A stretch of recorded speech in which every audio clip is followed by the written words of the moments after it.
Congress is currently in the find out phase, and all of us taxpayers are likely the ones who are going to take the hit.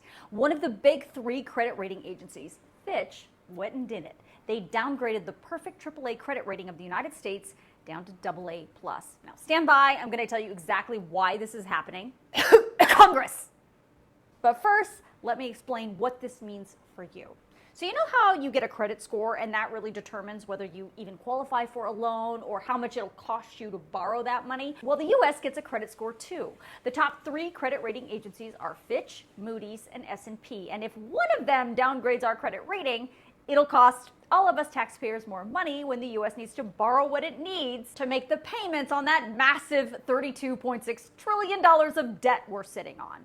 That means the U.S. will have to pay higher interest rates on treasury bonds, notes, and bills, and that's coming out of your pocket. To give you some context, the Treasury Department paid a record $475 billion in interest payments alone on the national debt in 2022. Now, with this new lower credit rating, those interest costs will likely go up.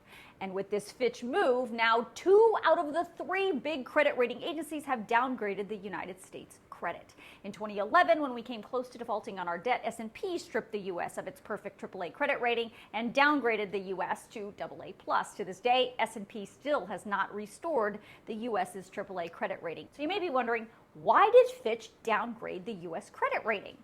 Congress!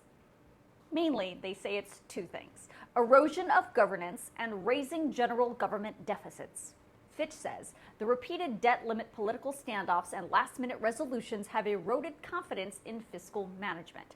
Basically, all that kicking the can down the road and making the debt ceiling a political issue that Congress is famous for just came back to bite them and us.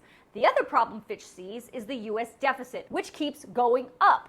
Fitch says that's because of consistent weaker federal revenues, new spending initiatives, and higher interest burden. Basically, the government isn't bringing in enough tax revenue. Congress keeps cutting taxes and then keeps spending more on new programs, even though the interest costs also keep going up. And it's not like Congress didn't know this was coming. Fitch actually sent 2 letters to Congress warning them not to mess around with the debt ceiling. In fact, I told you about both of those warnings in these videos in May and June. So if you want to read the downgrade notice from Fitch, I'll email it out to you tonight in my Newsgirl News Roundup email, so make sure you sign yourself up.